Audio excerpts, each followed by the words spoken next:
హైదరాబాద్ వేదికగా జరగనున్న 72వ miss world పోటీలకు సర్వం సిద్ధమైంది. ఈ పోటీలను హైదరాబాద్లో నిర్వహించడం చాలా సంతోషంగా ఉందన్నారు Miss World Limited CEO Julia Morley. బేగంపేటలో నిర్వహించిన ప్రీ కాన్ఫరెన్స్ లో భాగంగా పోటీలకు సంబంధించిన వివరాలను తెలిపారు. అయితే ఈవెంట్లో అనేక దేశాలకు చెందిన యువతులు పాల్గొంటారని, అందరం కలిసి ఈ ఈవెంట్ ను సక్సెస్ చేయాలన్నారు. 2024 ప్రపంచ సుందరి క్రిస్టినా పిచ్కోవా కూడా ఈ కార్యక్రమంలో పాల్గొన్నారు. ఇండియా చాలా గొప్ప దేశమని, ఈ దేశం మనకు చాలా నేర్పిస్తుందన్నారు. తెలంగాణలో ఇప్పటికే దేవాలయాలను చుట్టొచ్చారని, తెలంగాణ చాలా అందమైన ప్రాంతమన్నారు ఆమె.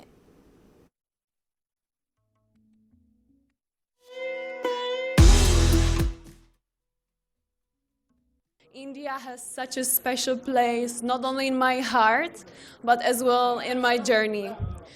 Because you may know that last year my journey as Miss World started exactly here in India.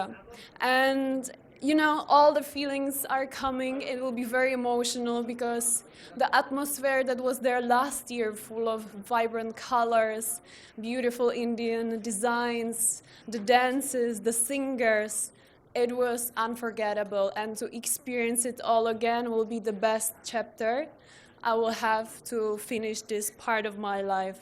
So thank you so much for that. And moreover, I would like to say that India is actually inspiring. It's teaching all of us so many important things, like understanding the spirit. That's what I found out when I visited the temples, when I actually had a day to explore Telangana. You teach us the values of understanding, the gentleness of the heart, and mainly the unifying love that represents diversity. ఈ event నిర్వహణలో ప్రపంచవ్యాప్తంగా తెలంగాణ పేరు మారుమోగిపోతుందన్నారు మంత్రి జూపల్లి కృష్ణారెడ్డి. ఉద్యోగ ఉపాధి పెరగడానికి, పెట్టుబడులను ఆకర్షించడానికి ఈ ఈవెంట్ ఎంతగానో ఉపయోగపడుతుందన్నారు. సుమారు 140 దేశాల వారు ఇక్కడికి వస్తుండటంతో ప్రపంచం దృష్టి మన రాష్ట్రంపై పడుతుందన్నారు. దీనిని పాజిటివ్ కోణంలో చూడాలని, అనవసర రాద్ధాంతం చేయవద్దన్నారు జూపల్లి.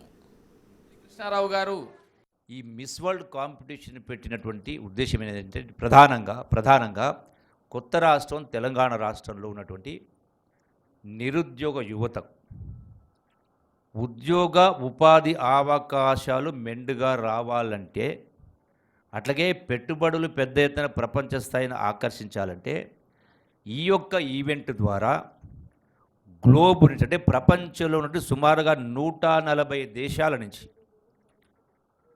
ఈ యొక్క కంటెస్టెంట్స్ పార్టిసిపేట్ అవుతూ ఉన్నారు. At same time